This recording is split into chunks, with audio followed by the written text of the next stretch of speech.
those who are supporting the bill, the law, who are against the bill, and they are speaking about liberties and human rights, they are trying to tell us that it's only today or a few years ago that the US became progressive, that Europe or Switzerland, just 2 weeks ago, Switzerland was not a progressive society. They were archaic. They didn't have sense.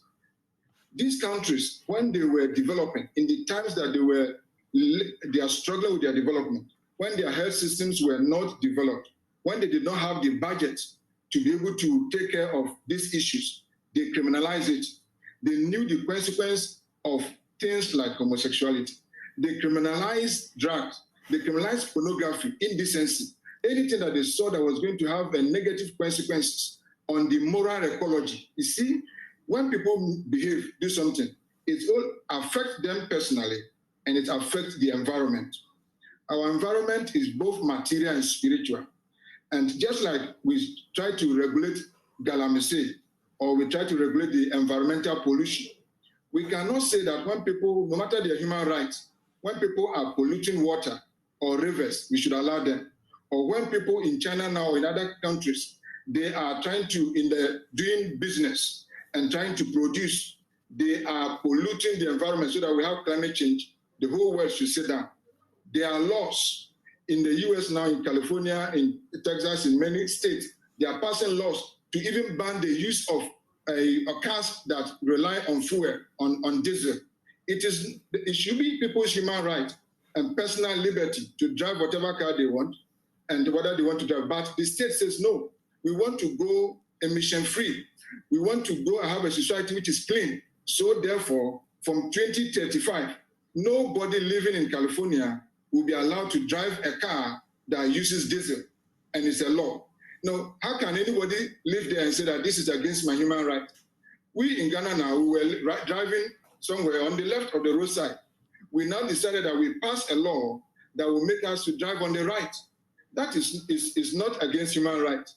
During this COVID, a lot of liberties have been restricted. Many of us could not go out. We are being asked to wear masks compulsorily. Nobody is saying that it's against my human rights. You are forcing me to wear masks, or you are closing churches and gatherings because it's for the common good. What we are saying is that this matter is going beyond private individuals misbehaving or doing things at home. It's now becoming a culture. It's becoming a religion. It's becoming a movement. And they are now asking that they must be legalized. Now, mind you, in the countries where they have been legalized, like in the US, for example, there are several court cases now. Because once you first accept that this is a human right, and that's where the argument actually falls. That's where we must start. They are saying it's a human right because you cannot claim to a human right of something that does not exist. This issue, we are not talking about their humanity. They are human beings. But the human right that they are referring to is talking about gender. In Ghana, in our culture, in our history, gender is woman and man, male and female. There's nothing in between. So that discrimination of human rights issue is looking at these two people. Now, these people are asking us that we should discard the long-cherished definition of sex or gender and now begin to include a third one.